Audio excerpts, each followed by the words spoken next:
you doing? My name's Ashley Ariana, and welcome to my channel. Normally I say the first part first and the second part second, but I'm doing okay, Ashley. How are you? I'm doing good. I'm excited to be streaming with you. We didn't get to stream. Always a good time. We didn't get to stream last week, but a lot has happened. Brock Purdy is now back in the starting quarterback position. 49ers blew the brakes off of the Rams. I felt like there wasn't much to learn from that game, but your article gave me some things to ponder. Okay. But before we get into the game, just how are you doing in general? I'm doing okay. I've been sick this week, but I'm almost over it. Everyone is sick. Usually on Tuesday, my partner and I go to his brother's house, and it's like my favorite thing to do because his brother used to be a chef. And so he cooks really delicious meals, and his wife is gluten and dairy free. So it's all stuff that I can eat, but made more flavorfully and longer than I would take to make a normal meal. But they are sick, and so we're not doing that tonight. And I also didn't travel this week to the Cardinals game, which I was planning on, but because I was feeling really run down. So I hope you feel better. Thanks. I should be okay. I've been really sick for 4 days, and I've been getting better over 2. So I got vitamin C, but liposomal vitamin C, which I guess means it's the form of vitamin C that it's coming in is more easily uptake. Is that the right word? Your body is more easily absorbs it and actually utilizes it for its right purpose. That's so cool. I would recommend that. But yeah, I just for a little health update on me, I got we didn't stream last week because I ended up getting an ultrasound. I have chronic ear stuff. This is so when I was a kid, I was born without eustachian tubes. And so when I used to go on flights, it's a big giant, this big ladybug, but inside my house. I'm going to try to ignore it because it's a ladybug. Sorry, I just saw it crawling up the window. I would turn and show you, but there's a lot of cords hooked up. No, we're good. Last week, I got an ultrasound on my thyroid, and it came back that I have a little bit of a nodule. And I'm not going to lie, I'm really scared about it. I have to get a biopsy. Yeah. For anyone who knows anything about it, it was a TR4 on a 1 to 5 scale. So 4 is too close to 5 in my opinion.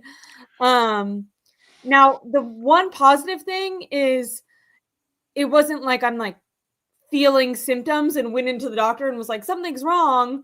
I was going in for something totally different, and the doctor, while I was laying down, was like, hey, so anyways, I'm a little bit scared about it, but I was excited to have a nice distraction on Sunday, and I'll definitely keep people updated as it happens. I'm scheduling the biopsy this week, and usually my doctor that takes forever to do anything is pretty on top of this, which 1 is scaring me a little bit, but 2, I'm glad that they're being on top of it.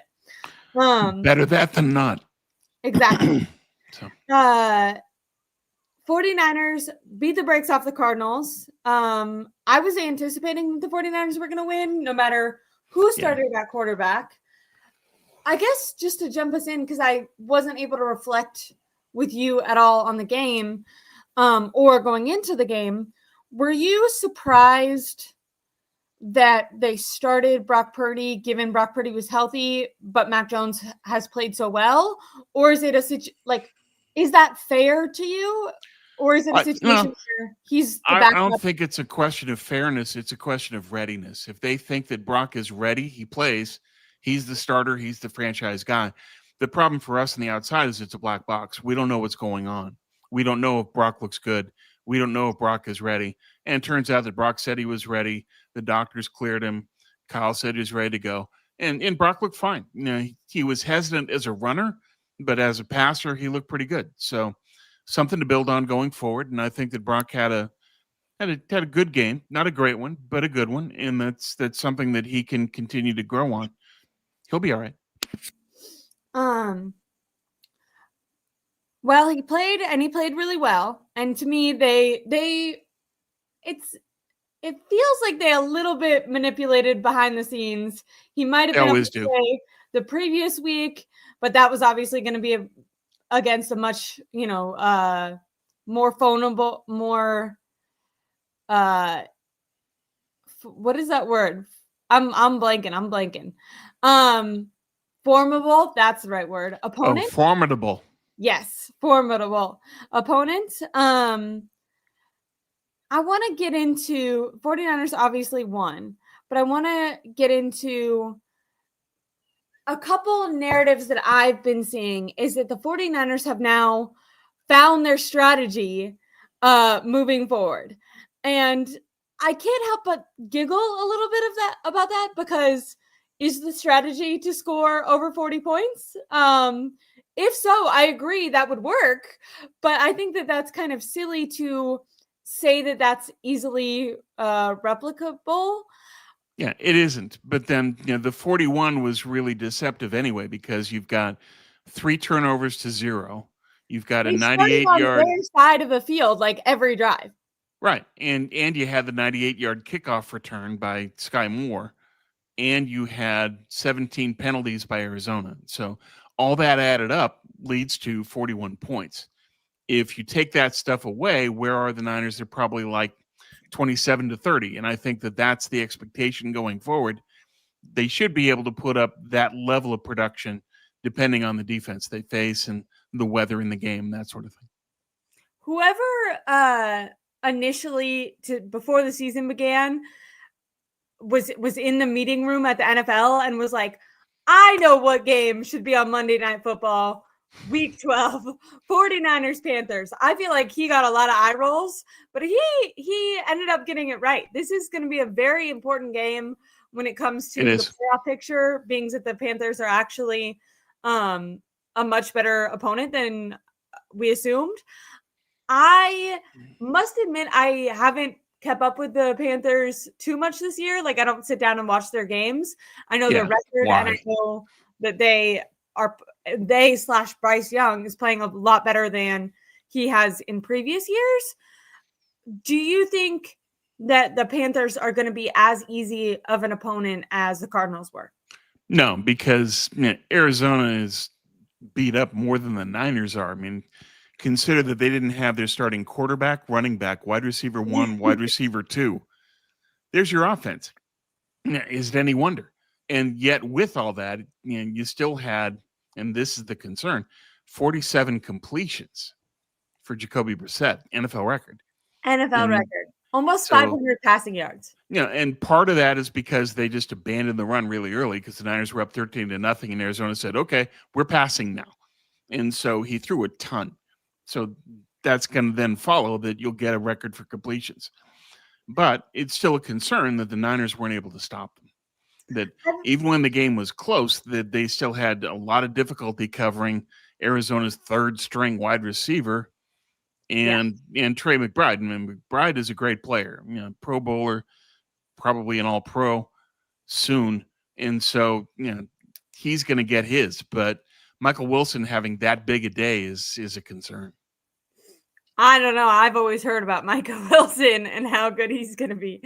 Well, he's a great player at Stanford, and he was waiting for an opportunity at Arizona, and now he's got it. I think that off of this game, he's going to now look like wide receiver 2 for the Cardinals, and he should be.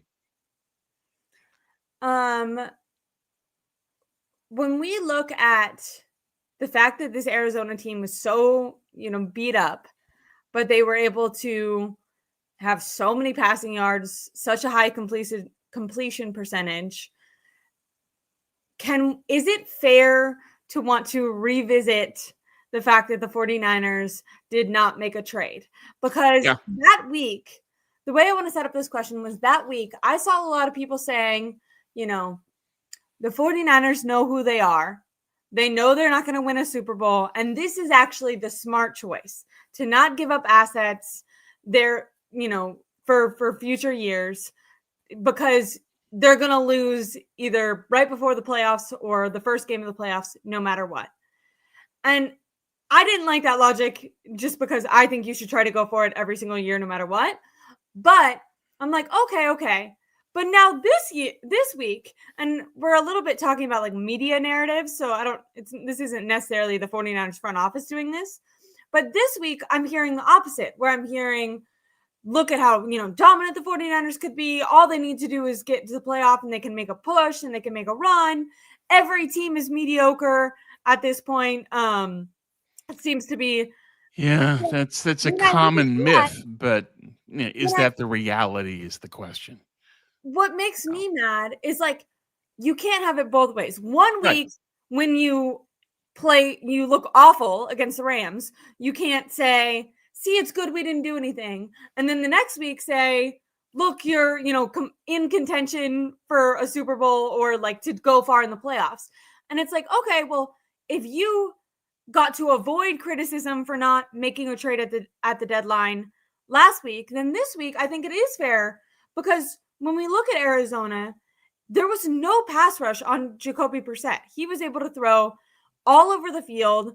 And if this was a better opponent, if their defense could slow down the Niners at all, like they would have been, this game, I know 41-21 doesn't seem like it, but a lot of that was Arizona beating themselves. There was 170 yards or something that were given to the 49ers based off deep penalties from the Cardinals. If this was even a little bit of a better opponent, even if the 49ers win, the score would have been much closer. And a big part of that is because there is nothing that this pass rush can do. And I am still having a hard time with the idea that the 49ers just like waved a white flag and, scuffed off their hands and didn't make a move, when it's so obvious to me that they're missing something. Sure they are. But, why was that decision made? Because John Lynch put a flag in the ground and said, I will not overpay in any trade, period, end of story. He made it about him. And that's one of the flaws the Niners have, is that Kyle will make things about him. He will act in his self-interest. The CMC easy button, for example. John will act in his self-interest. I will not overpay ever. And so you get this. And the problem is that it makes sense to them individually, but does it help the team? No. You look at this team and you say, okay, 12 sacks. They're on pace to have the fewest sacks in Niner history in any season. That's how bad this is. 12. Pressure rates last in the league. The only thing that's a saving grace this week is that Carolina and the Niners are 31st and 32nd in sacks and pressure rate. They're both bad defenses. That's going to help. And then PDAS is overpaying or whiffing on draft picks. Well, both of those point to the obvious, which is you need another GM. When you're doing both of those things, there you are. But did they need an edge? Yeah. Was Lynch ever willing to do that? No. What Lynch should have done is what we talked about prior to the deadline, which was Quincy Williams, the linebacker from the Jets. Because look at what's happened because you don't have pass coverage at linebacker. Tom, not only did the Rams, Arizona killed them. Tom, not only did they go into the game with their like third string linebacker out there, but then at one point in the game, they were on like the fifth guy. I know Nick Barton ended up playing, but they went through, Tatum Bethune went out, Curtis Robinson went out. Like they were, I know some of them went out and then got cleared and came back in, but it was looking very bleak at the linebacker position. How did you, I guess I'll ask you this now, it was later on in my notes, but what did you think of Nick Martin? Obviously third round draft choice, hasn't been able to really see the field much, if at all, this year. I think he did okay. What he did was he showed why they drafted him, is that you can see this is a guy with great speed and power. And so when he can do both of those things and it shows up on the field, that's why he was third round pick. But you also see why he didn't play and that his diagnostics aren't there yet. He doesn't know the position. So he's one of those players we've talked about before where you need a 3-year arc to develop as a linebacker before he can really play and start and have an impact on this team. Yeah. And so you see the ball of clay in Nick Martin. You see the physical potential. It's huge. And he showed that in some of the plays that he made. He should have been playing sooner than this, but they chose their spot. They said he can succeed now, put him on, and he did okay. And that's all they can ask. But he's going to make problems. He's going to have problems as a pass coverage linebacker. That's not who he is. He's going to make problems or have problems in his diagnostics and reading what's going on in the field. But he's fast to the ball. He closes well. He tackles well. He's got some of the aspects you're going to need for a great linebacker in the future. He's just not there yet. Do you imagine that they'll continue to put him out there more? Yeah, well, they're going to have to, given how many linebackers are hurt. And Bethune is gone for a couple weeks now. And so Curtis Robinson is going to have to start in his place. So Nick Martin's going to have to play. Yeah, they're not going to have a choice. I don't mind that. Like, if you're going to be in these games, if you're going to have the mindset where you're not making a trade, so you're not going all in for a Super Bowl, then to me, let the young guys play and develop. Like, I can understand if they're like, hey, he's not ready to play at the level that we need, and we're trying to, go for a Super Bowl, and we're making trades, and we're making this push. But if you've kind of already said, like, what happens, then okay, at least what happens with your draft picks, not these veterans that are going to be gone in 2 months, Right, yeah. At least put some use to this season. If you're going to give up on it, let the kids play so that they can develop. That makes just perfect sense. I'm going to read the super chat really quick, and then I have some other topics. But Brock Purdy had a good game, but I'm convinced he'll throw multiple interceptions each game. It's just if the defense will catch them, he'll still struggle against good teams. I want to tell a story. The night before the game, I was sitting with two friends of mine, and one of my friends asked, will Brock Purdy throw an interception? Like, once it was announced he was going to start. And both of them said yes. I said he'll give them an opportunity, but I don't have any faith in this Cardinals team. So I could see no. But I see what you're saying, Foot. He's going to take chances that put the ball in harm's way every single game. It's going to be on, does the opponent take advantage of those chances and actually catch them? But yes, he's not. When Brock Purdy's playing, I don't think he's executing a safe game plan. And it's not how he plays. He prefers to be more of a gambler. But there were some concerns. There were a couple of plays. I wrote about this in the article. I was going to say, you did a good job explaining. There was it might have to do with the toe as well. Right. There was a 3rd and 3 rollout where Brock had an open lane. If he had chosen to run, he would have picked up the first. But I think that he had echoes of the Seattle injury in his head, and he didn't go for it. He threw it instead, and he threw a floater into traffic that could have been picked. And that's the kind of mindset that he's going to have to change, is that the Seattle game needs to leave his memory. That injury needs to be gone, because Brock didn't run past the line of scrimmage all game. That might have been intentional, but long term, you cannot do that. Brock can't be Brock if he's telling himself, I can't run because I'll get hurt. If you're playing that way, you might as well put Mac Jones back in. Yeah, the whole thing with bringing him back was he's going to be so much more mobile. Right. And Brock was mobile to an extent. The rollouts worked pretty well. It's just that never running past the line of scrimmage is not what they want to see from Brock. But it could have been that Brock made that decision, or in consultation with Kyle, that for your first game back, let's play it safe. Let's not run so that you don't re-injure anything. That's a possibility. But going forward, I want to see Brock go past the line of scrimmage. I want to see him run the ball. I want to see him use his legs to get first downs, because he's going to have to. And if he doesn't, then eventually they're going to find another team that has a good pass rush. Fortunately, Carolina does not. So Brock might be able to get away with that again this week, that he doesn't have to worry about it. Brian Burns is now in New York, so you don't have to worry about the Panthers at the front four.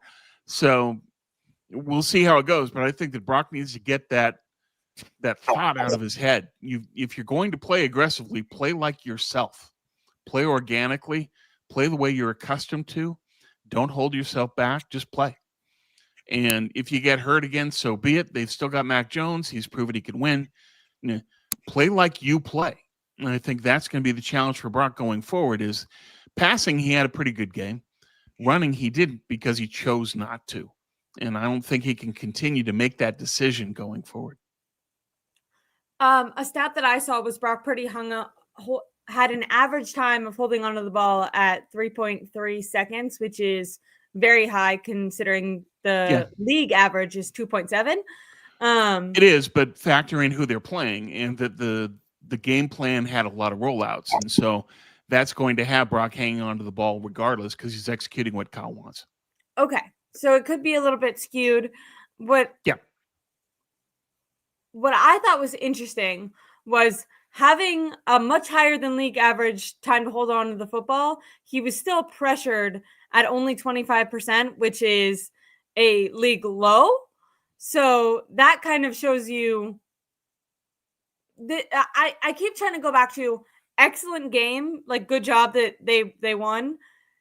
When we talk about, is this the narrative of people saying like they just need, they found their strategy. It's like, well, other teams aren't, maybe the Panthers, as you just said, aren't good, but most other teams are going to get more pressure rate than 25%. That is a league low. And that shows how bad the Cardinals are. But, as 49er fans, we're talking about how bad our pressure rate is. The Cardinals are right there with us. Yeah. And so is Carolina. So Brock can get away with this for one more week.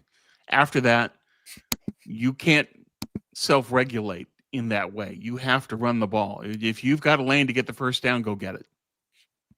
Yes. I agree. And as you said, it's just, we're finding more information as we go on. So next week, maybe he will run more and we'll have found out that it was strategy to have him utilize his legs less. But I think with some of those throws, how they were a little bit, in my opinion, duckish. I think that they're, they admitted he's not 100%. So I don't know how much. And won't be. I don't know how much he trusts that toe. I don't know how it will continue, A, to affect his throws, but B, his willingness to use that mobility that people have, really pressed as being such an asset.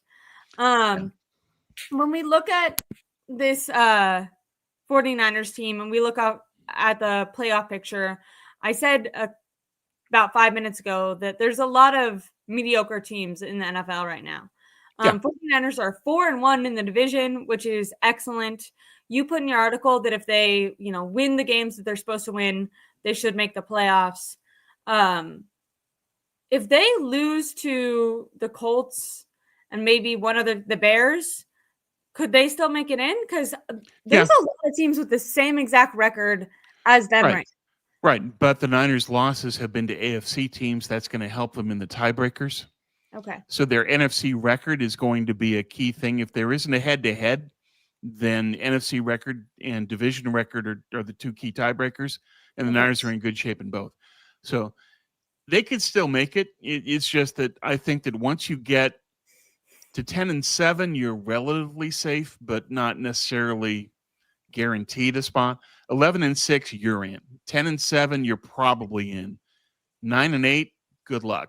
It's just there's too many teams at that spot who might be able to have a better tiebreaker by the end of the year or playing better ball or what have you. But it's just they're playing with fire. If they go to 9-8, that's a problem. Got it. And 10-7 has to be the bar they clear. They've got to get at least to that. And I think that's doable. You beat Carolina. I think that Indianapolis is going to be a real problem for them because how are they going to stop the Indy run game? They're not. And then you've got to deal with the Colts as a complete team now. That's going to be a problem on the road. I think that Indy has some good power and some good speed. That's an issue. So I think they lose that game. Chicago is going to be tough because they're explosive.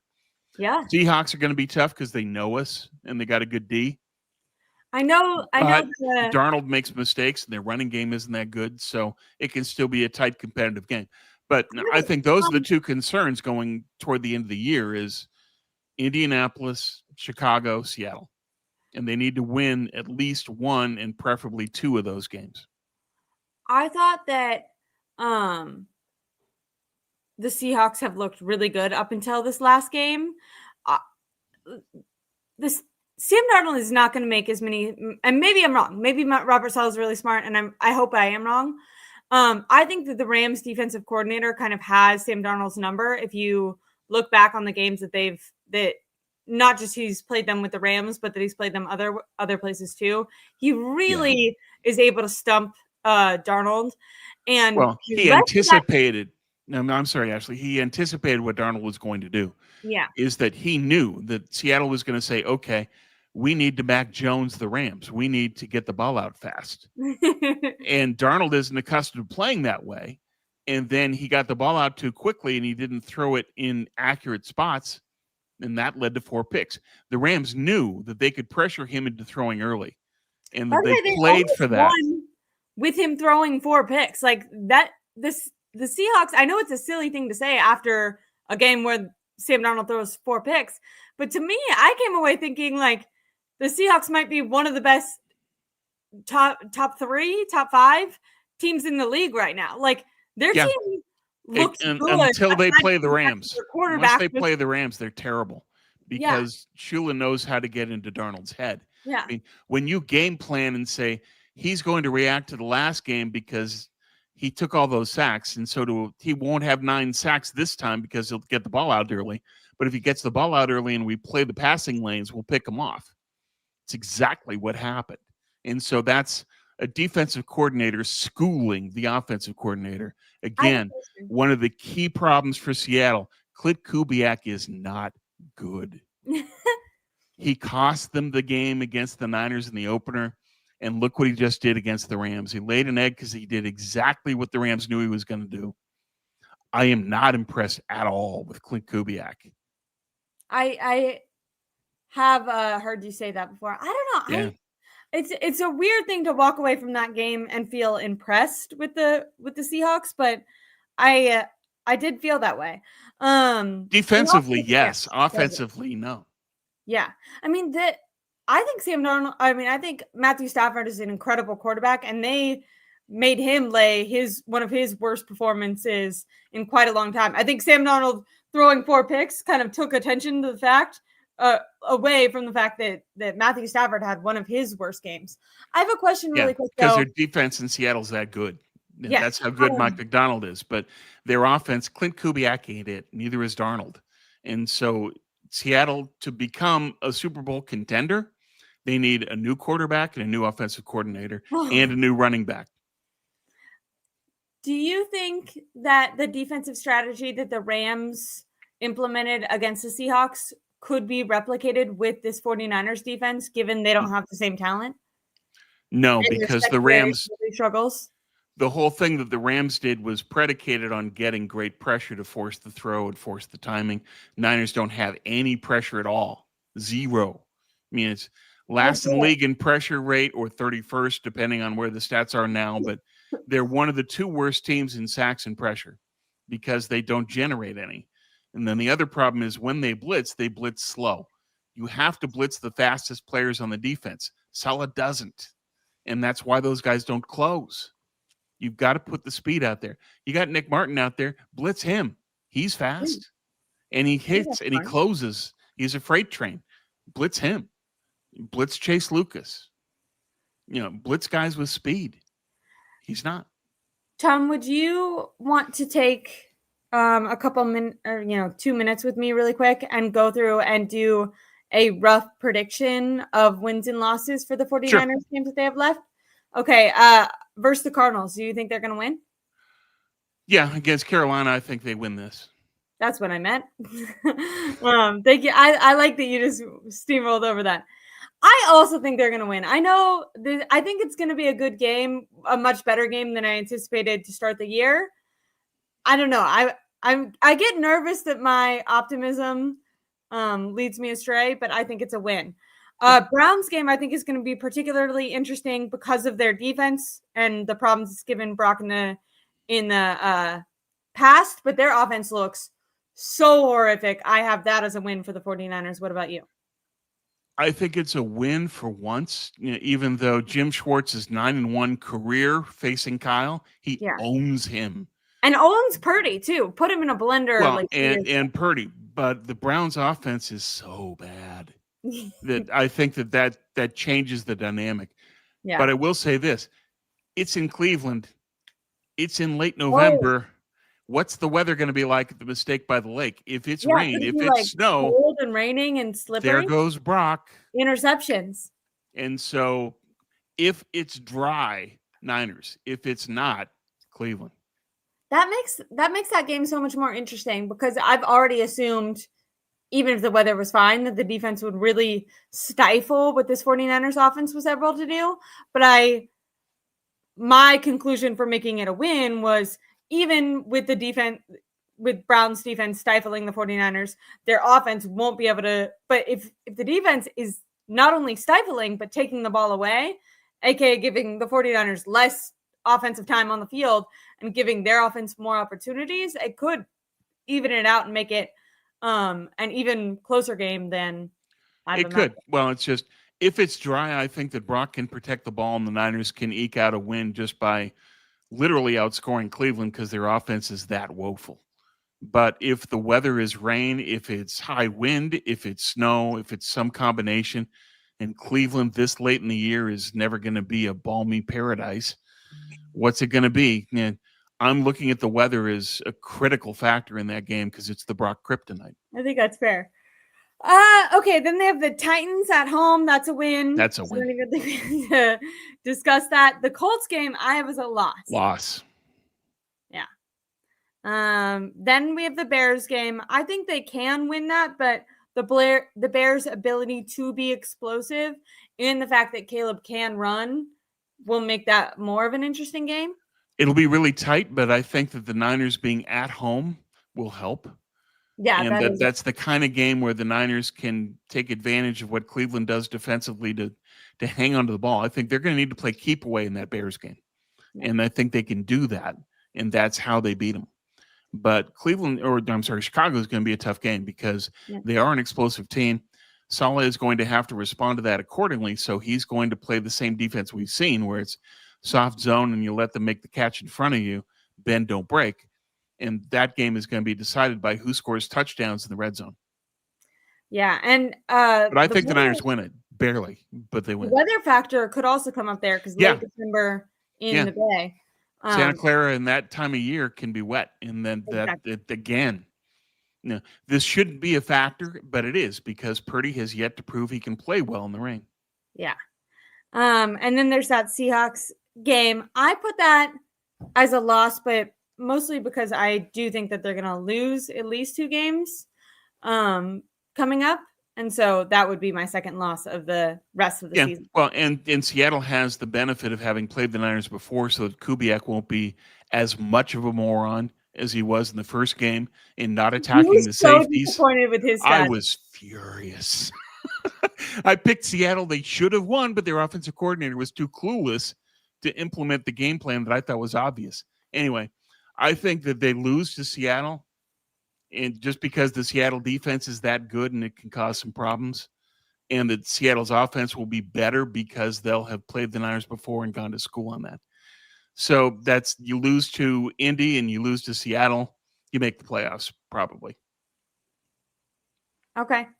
Now at that point, you're either 11-6 or 10-7, depending on how the Cleveland game goes. I have a question.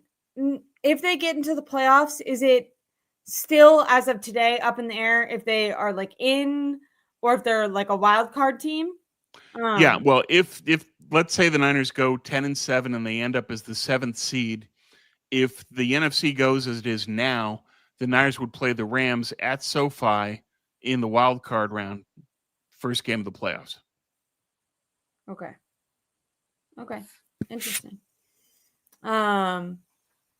People are very anti Sam Darnold in our chat right now. Well, with reason.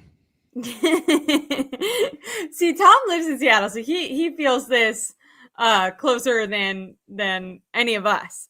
Yeah. Especially I feel like all year Sam Darnold's been getting a lot of hype. This feels a little this is a return to reality for Sam Darnold and the Seahawks. Really quickly, I didn't see Tommy Huxley had given us a super chat. Having Purdy back improved the run game. The run game was improved. I would say that this is to be determined. I'm not trying to come off as negative. But when you're going against the Cardinals, I think that's why That's part of it. I think the run game wasn't due to Purdy. It was due to improved play at left guard. That having the tandem of Spencer Burford and Ben Bartch, having both of them play half the game or roughly, that kept both of them fresh and that kept both of them more effective than they have been so far. I think that's going to be the formula going forward. But I think that was the key, is that they got a lot better play out of the left guard, which made Brendel less bad and helped their offense move. And so I don't think that's Brock. I think that's left guard more so. What did you say? They did a rotation there? Yeah, they'll rotate Bartch and Burford, series to series. They'll play one guy, then they'll play the next. And that helps both of them stay fresh. Burford had his best year as a Niner in a tandem role where he would do that, where he would play every other series. Yeah. And I think that you can look at both of them and say they're playing better. Now they just have to hope that Ben Bartch can stay healthy. Because if Burford has to play the entire game, he suffers from that. Yeah. He doesn't have the stamina to handle that. And he hasn't for his entire career. He's had trouble.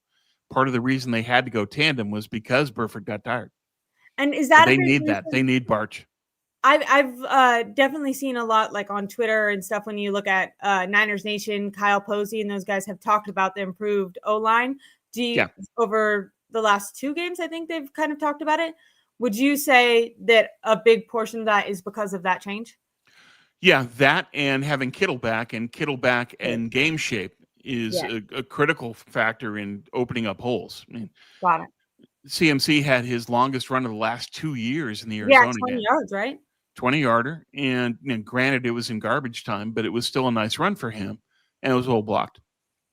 So hopefully that's something they can build on, but we'll see how it happens going forward. But I think the run game is helped mainly by improved play at left guard and Kittle being a huge difference maker. Yeah, and I like that you said not only Kittle being back, but I think right now is when we're starting to see the effects of Kittle being back. His first 2 games, you could tell he was very much like they needed to get him on the field, but when it came to running, blocking, like he was very limited. And George admitted as much. Yeah, to his credit, George admitted that and said, "I'm not in any kind of shape." But now you can say he is.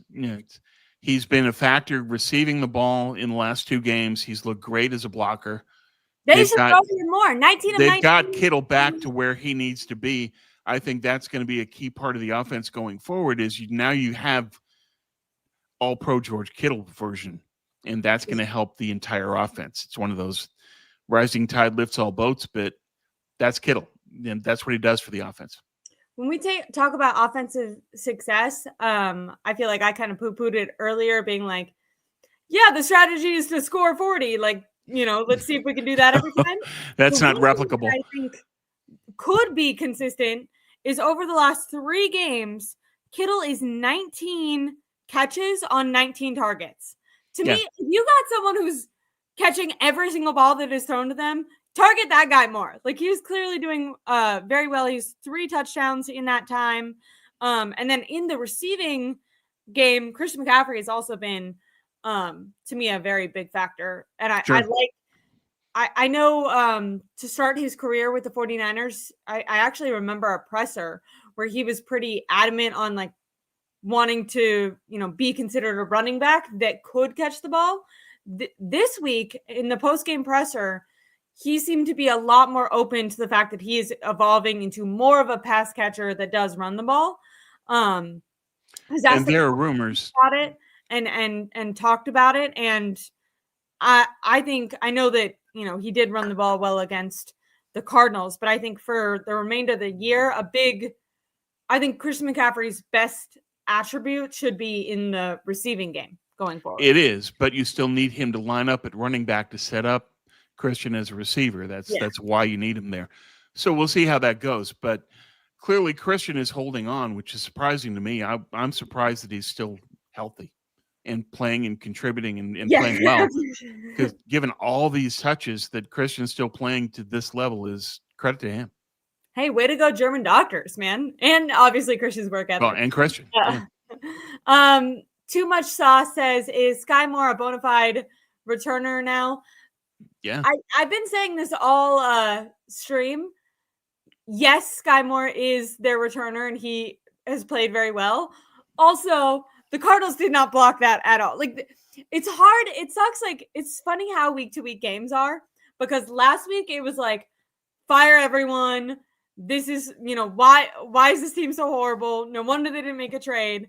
And then they play, a team that should not be, like, this is like playing a high school team. Like, the Arizona Cardinals, the players and the game plan that they put out and the way they made 17 is crazy. When I first heard that stat, I thought that the person was just like exaggerating.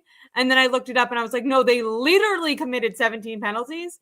Like, at that point, you're going to look really, really good. And it would have been a problem, by the way, if they didn't look good. They did, but they should have looked good. And we can't totally. Yeah, 17 penalties is going to help you win the game. And then 3 turnovers on top of that.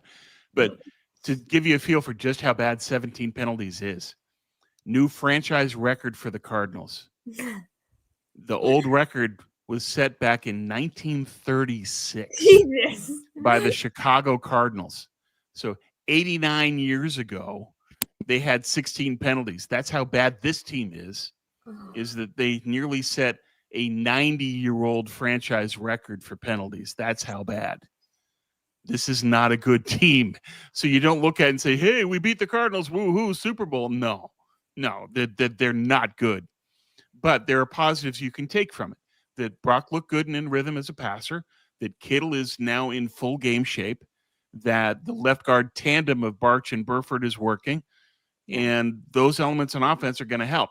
Ricky Pearsall didn't have a good game, but he did have an effective game as a decoy, that the defense was still paying a lot of attention to Ricky. Hopefully he gets into game shape too. Give him another couple weeks. We'll see what he can do. Yeah, I'm looking at him how I looked at Kittle 3 games ago. Yeah, same thing. He was healthy enough to be on the field, but he wasn't healthy enough to perform at his level. But I assume that he will only get better as the season goes on. Which, by the way, will bring me. I do have another wide receiver from the team that I want to talk about, but we got a lot of super chats and I love them, so I want to approach those first. Next super chat was arm length or height more important for the trenches. I want to answer by saying I think Tom probably has he has more information on this, so he'll be able to give you the correct answer. My not knowing anything but novice opinion is that it would be arm length, and let me explain why. It's because height can actually be a hindrance because you have to be able to have low pad level. And a lot of these really big guys, I'm not trying to pick on him, but Kinlaw really struggle with pad level. I think Alfred Collins on our team, even right now, struggles with that a little bit.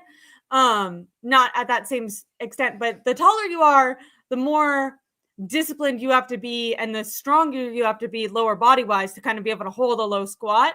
Where arm length, no matter how tall you are, if you're able to touch someone before they can touch you, that's going to be a huge improvement because before you can put any pass rush move on you, the opposite. Before they can block you, you can already be putting them in a move because you're hitting them first. Yeah, all of that is correct. All hands, right? Yeah.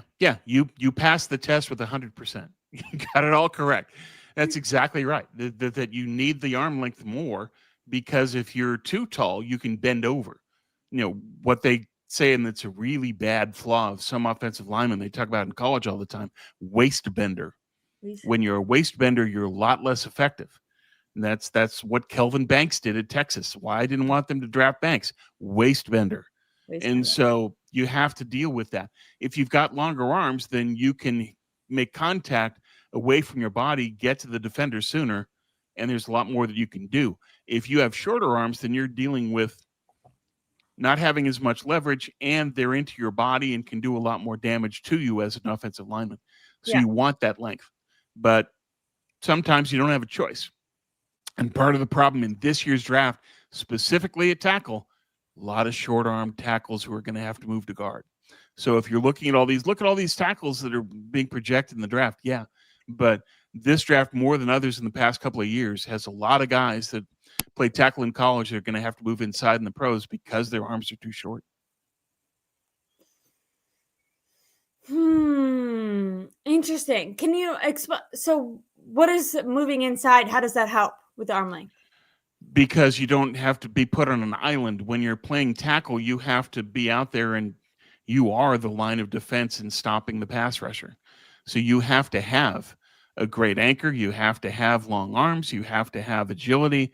You have to have leverage. You know, there's a lot of things you need. If you don't have that, and then you're put at tackle, you're going to get beat. Got it. You can't have an alligator armed or a T-Rex at tackle.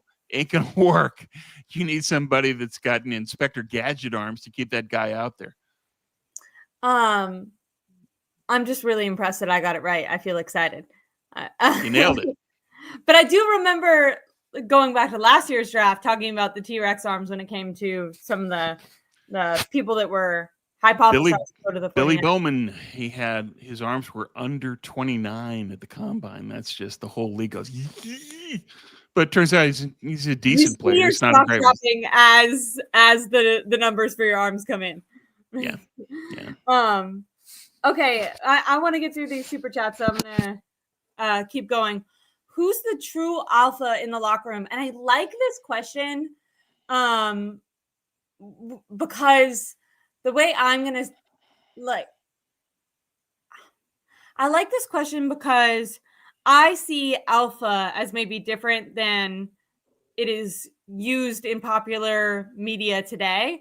Like, I don't think being big, strong, tough is actually what an alpha is. I think being confident in yourself, authentic, genuine, that type of thing is alpha. So, but I wish I had a little time because I feel like I would go through each of them. Do you have an immediate answer, Tom? I like have someone who comes. Okay, Trent, because first ballot Hall of Famer, you're going to have an automatic Hall of Fame aura. It is right. Trent. He's not going to be a vocal true alpha, but he's going to be treated as true alpha. And I think that's true of both Trent and Nick Bosa and Fred. And all those guys are potential Hall of Famers. Then the other one is Kittle because he's also a potential Hall of Famer. But having been in locker rooms where I was there in the 80s with all those Hall of Famers in the Walsh era, where I was talking to Montana and Lott and Rice. I mean, you've got these guys who everybody in the locker room knows Hall of Fame. And that carries an aura in and of itself. Now, Jerry didn't when I covered him in his rookie year because nobody knew. They didn't know this was the greatest receiver of all time. And that's interesting. So he didn't have his aura then. Got it. But over time, he did, obviously, because he was that amazing. But in that time, the guys with true aura in the locker room were Montana and Lott because everybody knew just how great they were. Here's my thought process. When I'm thinking of someone, I'm thinking of a veteran. And that's because when I think of the alpha mentality, I think of it or what an alpha is in my head. I think that it's different from boyish. And I don't think there's anything wrong with being boyish or being silly. But you need to be authentic. It's just whoever you are, be that. Yes. I would take Kittle out because of his the side, the histrionics and the comic. Yeah. And I would agree with that, but he's also very vocal, and he's also somebody that the team knows is instrumental. Israel asks, is Kittle the best tight end in Niner history? I think statistically he is. He's proven that, and he's proven that he's a two-way player, and that's another element. But the Niners have a lot of great tight ends through the years, from Ted Kwolek to Charlie Young, Brent Jones, and what they've had recently with Vernon. So they've had a lot of great tight ends, but I think Kittle's the best of them. I think Kittle's the best. I want to go back. So, and by the I'm a very silly, goofy person. Like, I think people just have different personalities, but so that's why I would take Kittle out. I thought I have had conversations about how I think Ricky Pearsall is an extremely genuine person, but I think he's too young, in my opinion, to be the true alpha. So the reason I like that you said Trent, aside from the Hall of Fame aura, but also he is very much himself. Like he's not putting on an act. He he's also not above, like he might not necessarily, we've kind of talked about he keeps to himself a little bit more, but he's not like putting down other, like he's not like turning his nose up. Like, he will have very genuine conversations with the media, where if he's asked a question, some of these guys, like if you look at Chris McCaffrey, great person, but he will give kind of like the PR answer, like, this is what I'm supposed to say to represent the 49ers well, where Trent doesn't do that. Trent will give you a thoughtful answer that to him is the honest answer. Well, and it's candid. It's thought out, and it's what he feels, and he'll speak his mind.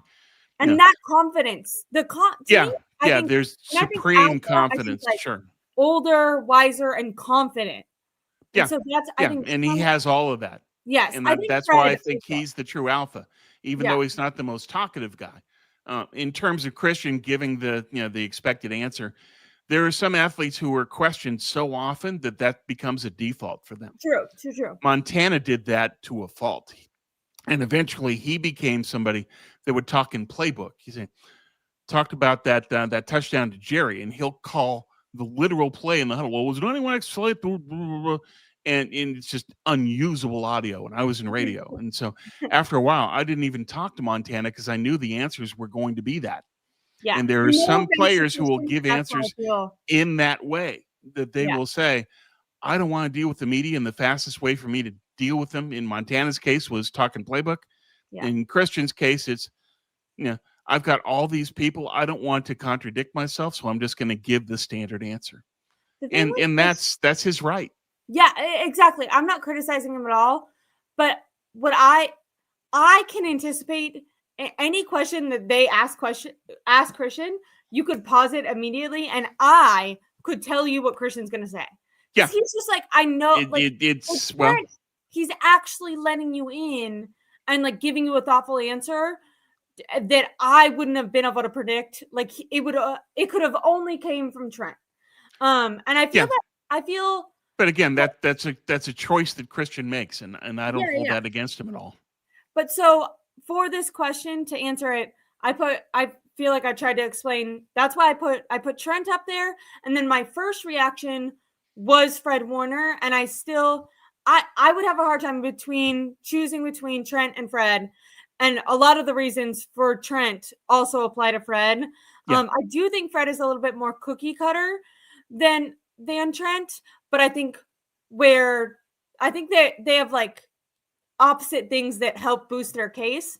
So for Trent, it's the really interesting responses, and for Fred, he gives less interesting responses, but is a hell of a leader to his teammates.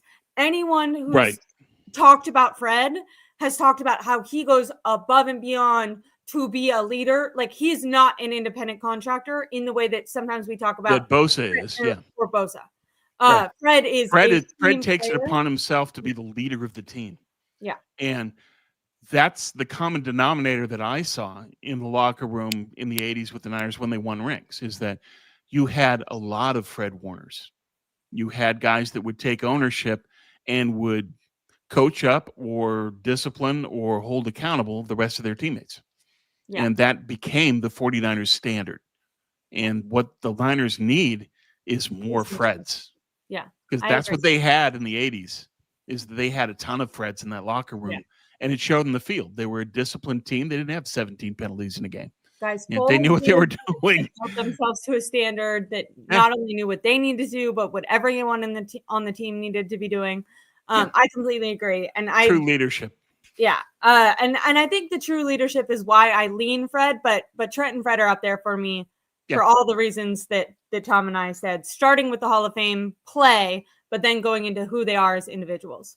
Right. Next super chat. Thank you guys so much, by the way. Should we start Matt Hennessy permanently or not? This is a Tom question. No, Hennessy played worse than Brendel, which tells you how bad Hennessy played. What they need, and one of the good things about this upcoming draft, I've been studying it a lot lately, there's a lot of centers in this draft. They can get a good center in the second or the third, and should, because Brendel isn't good and Hennessy's worse. How's Drew Dahlman doing? Is he good? He's playing well. Yeah. But Okay, then I just wanted to we know. knew that, look at what the Chicago offense is doing. It's just they're putting up a ton of points. Caleb has enough time. It's Drew Dahlman's doing what he always does. Drew Dahlman's going to be in Levi Stadium, Tom, and I'm going to be sitting there like, it's fine. Yeah. What could have been, but what is it? I know, but they were never going to do it, and I gave all the reasons why they didn't. Okay, and then final super chat so far is TVU says, is there any true tension between Mac and Brock? What I would say is Tom and I are not in the locker room, but Tom can talk about the relationship between Joe Montana and Steve Young, who are two extremely professional people, kind people in their own life, but very competitive players. And there intensely was and honestly still is tension between those two players. Yeah, there always will be. Montana resented Young and then vice versa to an extent, because Young could have had an even more impressive career if not for Montana. Yeah. It's just that Bill Walsh was so smart that he gave away nothing, a second and a fourth rounder for Steve Young. Can you imagine? You can trade a second and a fourth for, say, Josh Allen. That's what that was like. Yeah. And that's the level of GM, in addition to coach, that Bill Walsh was. Yes. Is that he saw what Steve Young could become, and he had two Hall of Famers in the same roster. I mean, how many rosters, how many teams can you go through where you say two Hall of Fame quarterbacks in the same team? Yes. At the same time. Unbelievable. So they were hyper competitive toward one another, but there was still the ultimate pros in how they carried themselves. Is there any tension between Mac and Brock? I don't think there is. Mac has said point blank, and said it earnestly, this is Brock Purdy's team. Mac knows that his role is to step in when needed and deliver wins, and he's done that beautifully. I think there's a lot more tension in the fan base between Mac and Brock and who they champion, as opposed to those two players themselves. I think the two players are harmonious and mutually beneficial in how they approach things, and they have mutual respect. I don't think there's an issue at all. In terms of the talk that is out there over the last week or so with Ian Rappaport of the Niners might trade Mac Jones, they won't trade Mac Jones. They should not. Kyle is always going to act in his own self-interest. He's an intensely selfish GM because he's the coach and the offensive coordinator. What does Kyle need to not get fired is top priority, not to be caught with Brock goes down and you don't have a quarterback and the season's toast. Yeah, I think then everybody and his brother would come back and say, you're the guy that traded Mac Jones. So why is he not going to trade Mac Jones? Kyle is fiercely protective of, and has said point blank in answers, the biggest skill he has is avoiding self-preservation. What's the biggest way that he could do that? Keeping Mac Jones. I get the argument. Everybody in the NFL is going to be beating down the door saying, we want Mac Jones. Kyle's not going to budge. In the same way that John didn't budge at the deadline, Kyle's going to be the same way in the offseason with Jones. He's going to keep him because it's in Kyle's self-interest to keep him, and he will. In my opinion. If he does get traded, I'll be shocked. But anything's possible. I just don't think that Kyle is going to conclude that that's in his self-interest. The difference is I disagreed with John Lynch not making a trade. I agreed that they should not trade Mac Jones. Brock Purdy hasn't proven that he could stay healthy for them to get rid of a really good back up to a quarterback that could go on and be a starter elsewhere. Is a quarterback that you need on your team when you're playing with Brock Purdy, who I know people don't like to hear this, but he is a smaller quarterback who is, holding onto the ball and mobility. That the mobility can be a pro, but it can also get him hurt. As can the offensive line. It is just Brock behind this offensive line is asking Brock to get hurt. Yeah, you absolutely, in my opinion, cannot let go of Mac Jones right now. And they won't. I'd be very disappointed if they did that, because, think of where the 49ers are at right now, whether or not you want to, talk about the quarterback controversy, just being honest, they would not be in the position that they were in if Adrian Martinez was the starter when Mac was starting. You know what I mean? Sure. They'd They be out of the are playoffs if in they playoff didn't have Mac contention Jones. There is no because of Mac. playoff talk. Yeah. There's playoff talk because of Mac, Yeah. and you can't chance getting into the playoffs and Brock Purdy getting hurt and not having a guy. You can't chance next year. Like, to me, I need to see Brock Purdy play a full season, and we haven't seen that in quite some time. Quickly, because I wanted this from your dad in the chat. The tension was caused by Walsh between Montana and Young. It was more than that. It was more than that. Yeah, I think it's also two very highly competitive. Like, I don't think tension is a bad thing. Like, I think they both have respect for each other, but they both wanted to be the guy and thought that they were talented enough to be the guy. Well, they were. I mean, that's the thing, is that both of them were Hall of Fame talents that won Super Bowls and set records. Yeah. And so when you're a player that's that good, you think, I should be the starter. And Montana can say, look at all the rings I won. And Young is saying, look at my 6 touchdowns. It's just whatever it is. It's just like, if I was the starting quarterback, we win another Super Bowl. Steve Young looks at that and says, if I started when they traded for me, I'd have as many Super Bowls as Joe. And they both are probably right to feel that way. Yes and no. It took Steve a couple of years to get his footwork down to then become a Hall of Fame quarterback. Yeah. He wasn't Hall of Fame immediately upon arrival from Tampa. He needed work. I'm saying when they traded for him. I'm just saying I think sometimes when people talk about words that have maybe like a negative connotation, like neither of them are wrong or bad for feeling that way, and they don't treat each other poorly.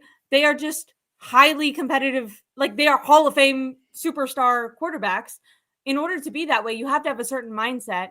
And so, of course, there's going to be tension there. And so, by the way, my answer for this, is there any true tension between Brock Purdy and Mac?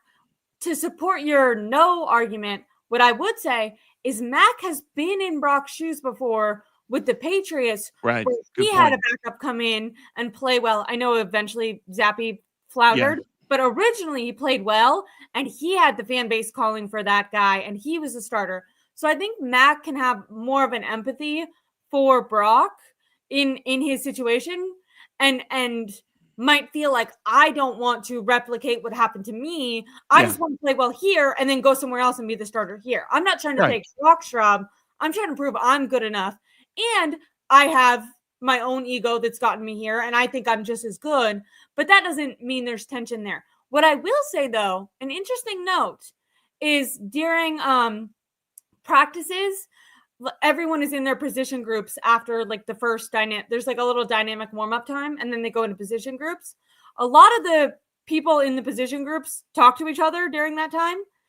Mac Jones and Brock don't really talk that much.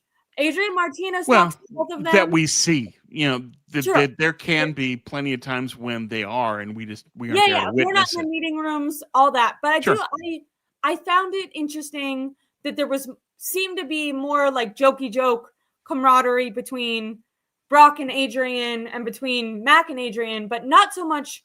Well, because it's easier. Adrian's not a threat, and so they'll joke with Adrian. We'll see. In the chat, Pete says a team might make the Niners an offer they can't refuse on Mac Jones. Maybe, but what would that take? It would have to be a first rounder. Is anybody going to offer a first round pick for Mac? No. So I don't think that's possible.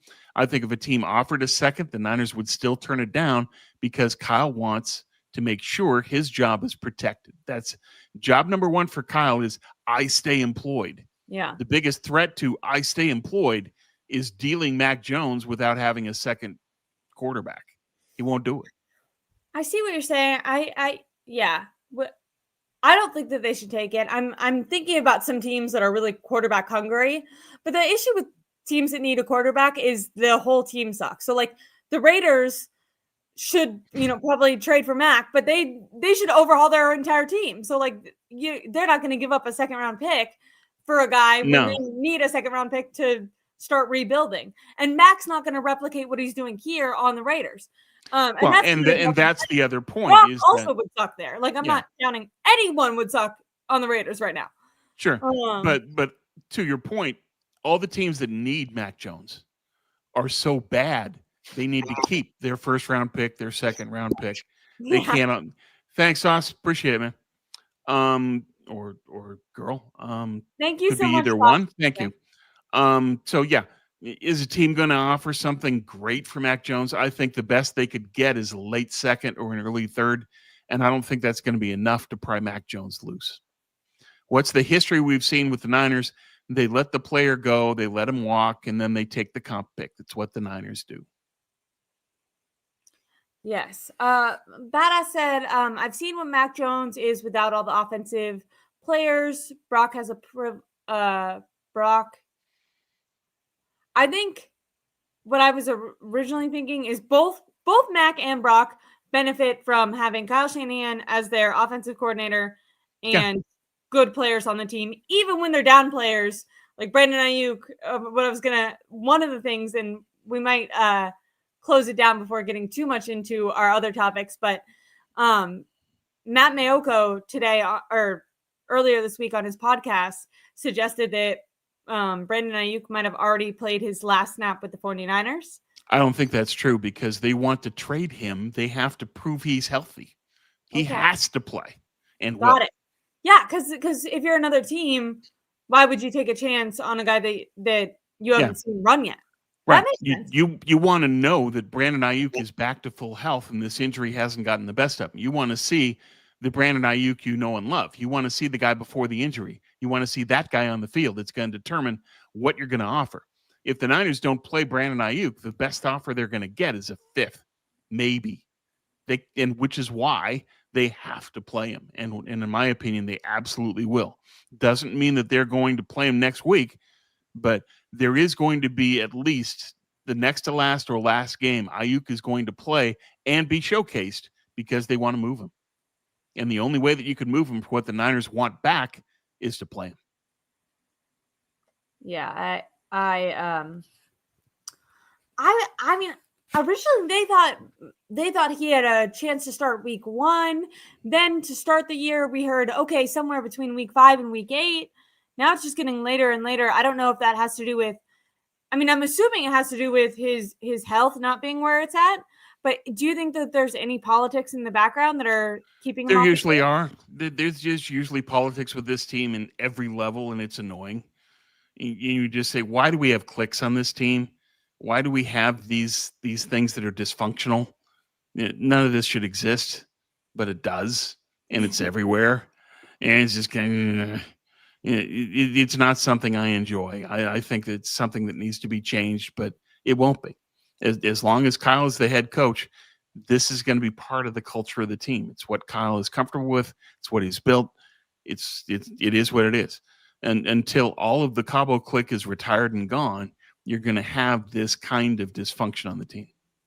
What's interesting with what Israel is suggesting, and obviously right now none of us know because it's the timeline for Aiyuk has changed so many times. I mean, out of Kyle Shanahan's own mouth, out of John Lynch's mouth, he said, we're shooting for week 1. Then out of Kyle's mouth, it was in between week 5 and week 8 for a really long time.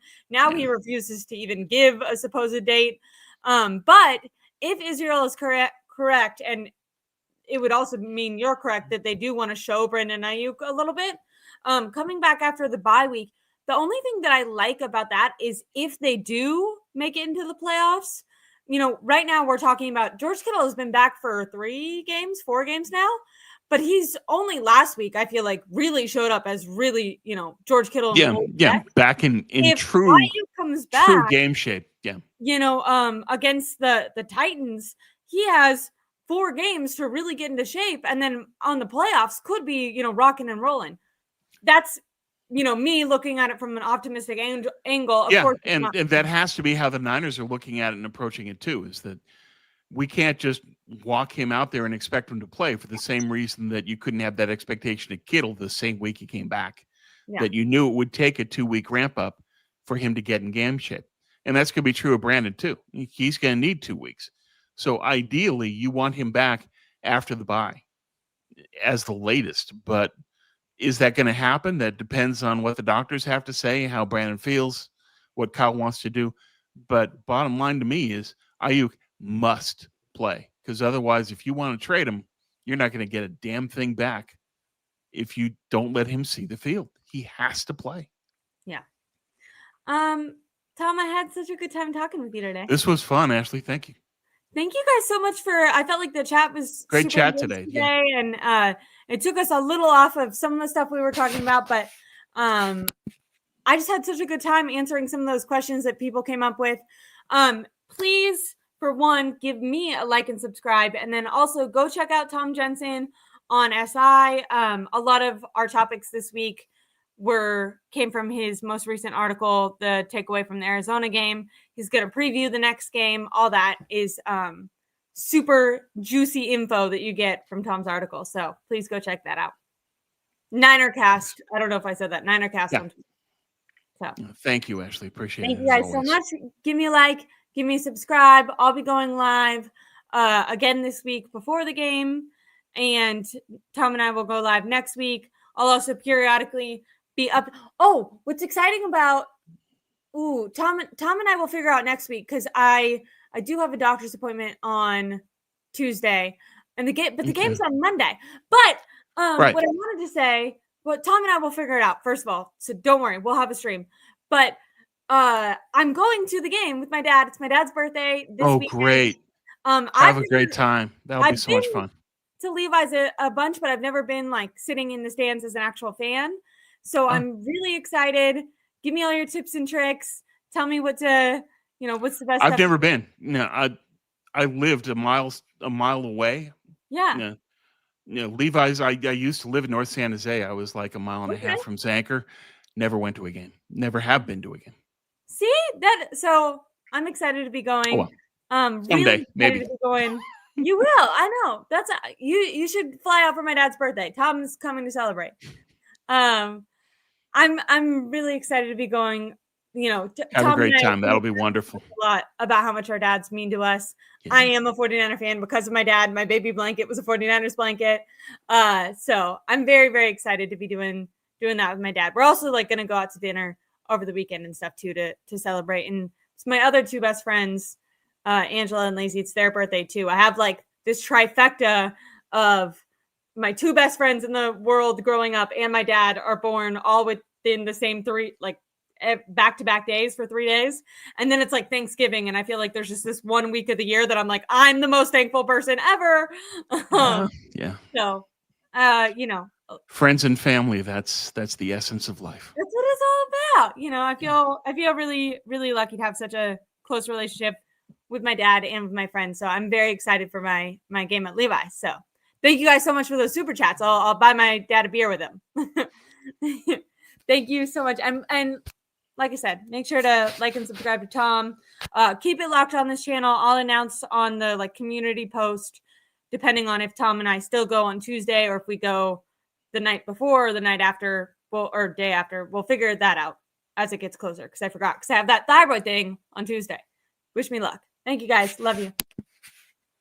Bye.